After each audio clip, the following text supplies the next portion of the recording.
Hello, I encourage you to unapologetically and uncompromisingly accept yourself, to dive into the depths of yourself, to in the face of the rough and the smooth, the joy and the sadness, to dance eternally with your being,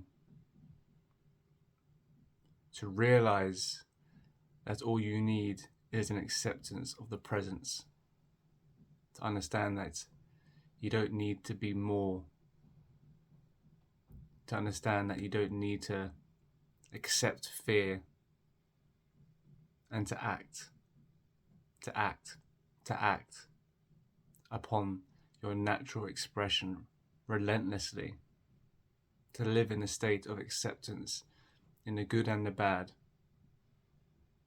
to realize that you can do what you feel within is true to you, to know that the body within you contains truths and that these truths hide behind layers of fears and uncertainties and insecurities, and that to penetrate these truths requires presence of mind, presence of body, presence of soul, to connect to yourself on a deeper level, to see the world but also see yourself, to see yourself in the storm, to see yourself in the sun. These are important messages for today. These are important messages for our age. These are important to digest on multi-dimensional levels of ourself as we move and ebb and flow throughout time. Humanity changes, and so we are faced with the changes of today, though not all changes are material. Not all changes are conscious. For these words, for these actions we understand and we see consciously, though beneath we are also changing. And we must accept and embrace this change, this unexpected change, to accept that the life we thought and society we thought we would grow old into will not be the same, will not share truths of the past, and to embrace that and to embrace that also in us. We will not be who we expected to be based upon what we were told we should be, based on what society was then. As a new day approaches, as a new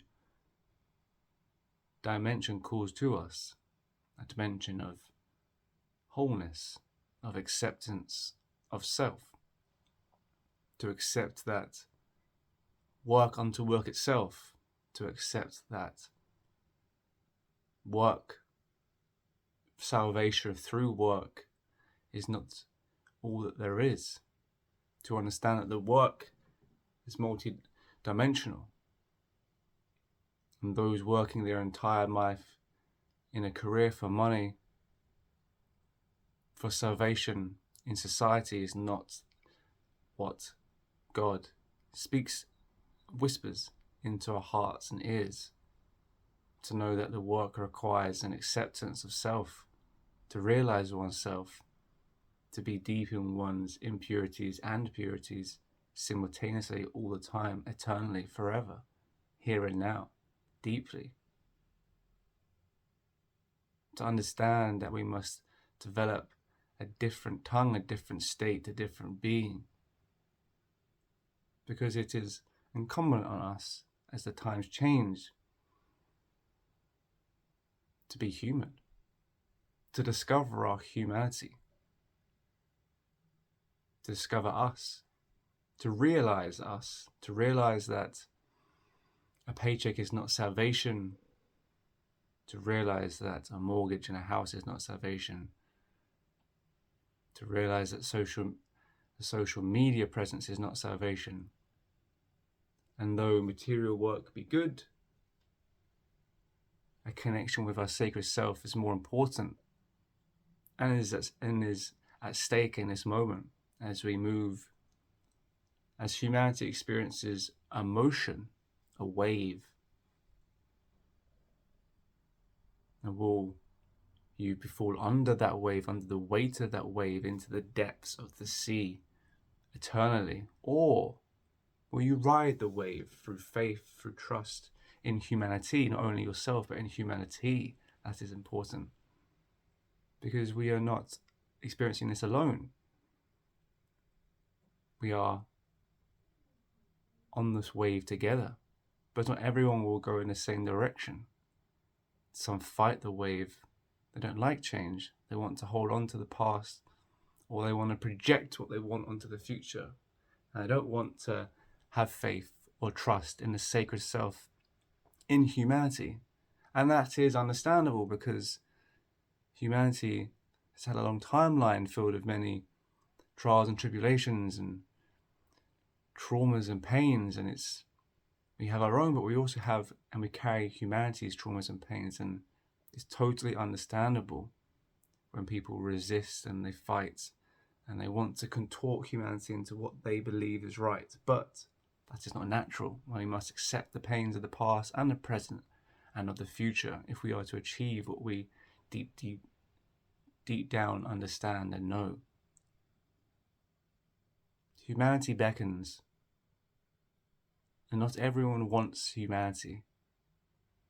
Some people want salvation through other external means because they have deemed humanity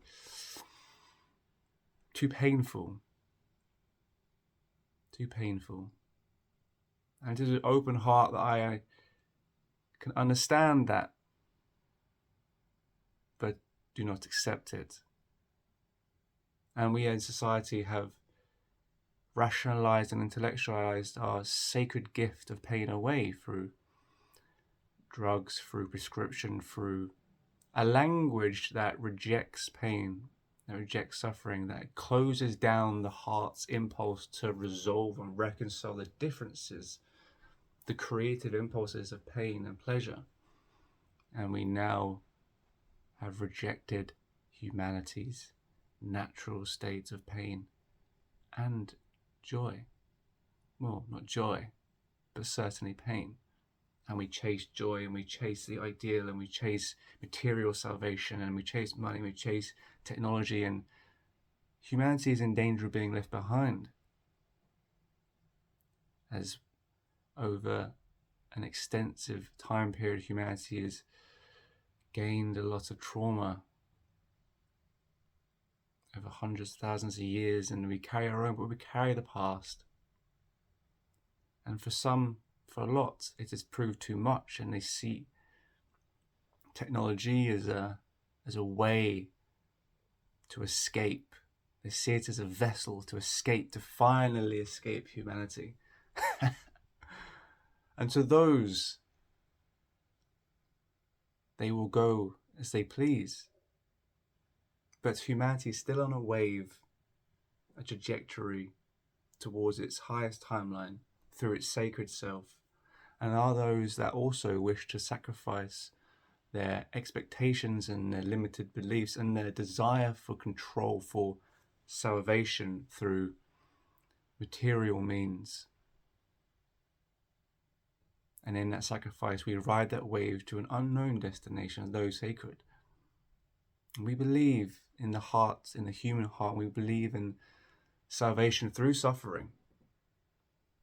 Through suffering, we are put into a state of humility. It is those who are brought to their knees that find God, not those who rise to the sky with their Tower of Babel through their technology and their intellect and their material salvation. They can save humanity through technology and avoid the heart, reject the heart, because they are, in their eyes, above pain now, above suffering. They are superhumans now who will ride technology in an unnatural wave in a totally different direction. And that is not one to control or to fight, but to observe and to recognize the distinction and the difference of direction, and to decide what direction you would like to go in. Because you have the choice. You can ride the wave of technology, and you can take prescription drugs, and you can build your ivory tower, and you can be safe forever, emotionless, And technology can tell you what is right and what is good. Or you can sink into the softness of your heart and accept that there is joy, but there is also suffering, and in that suffering to find a humble state where God emerges, a state of sacred energy, whose wave carries us in an unknown direction. And in the unknown, we are put into a state of humility and asked to trust. Because we do not create our salvation, we sink into salvation. It takes courage to accept your suffering, to accept the suffering of the world, and to transmute it through feeling it and integrating it, and to create a lightness of it, and to project that lightness into the world, and to not seek to hide from it or to reject it. And I would encourage you, if you seek your natural state, if you seek God, if you seek humanity, to accept how you feel, to accept the world, and to still choose to be soft, to be gentle, to accept, and to cultivate a state of lightness, and to accept that you do not know the destination you are going, though you trust through your heart, through your feelings, through your soul, through the subtle movements of your soul, and to let go of control. Because the world is and will become more controlling, because a lot of people have lost faith in humanity. They do not want it anymore.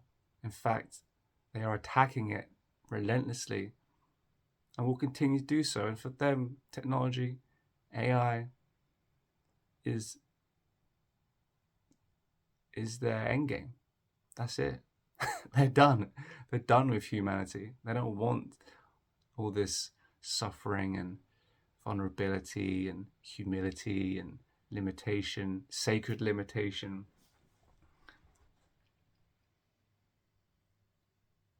For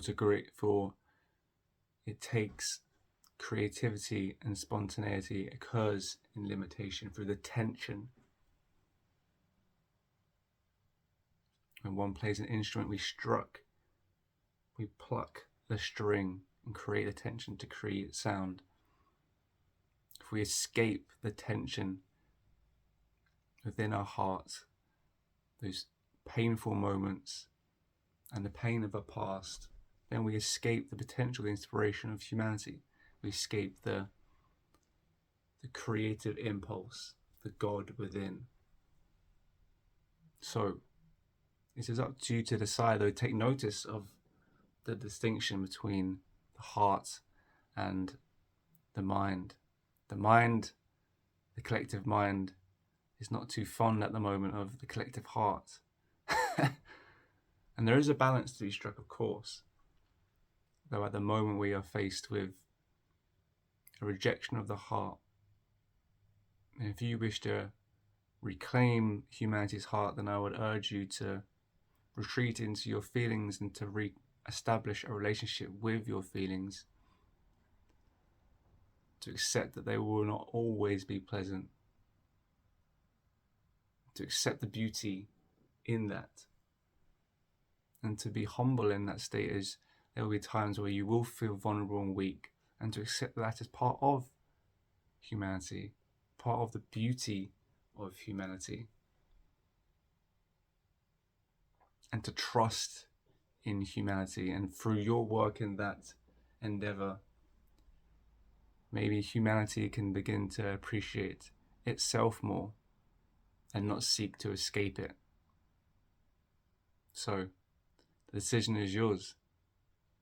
Bye.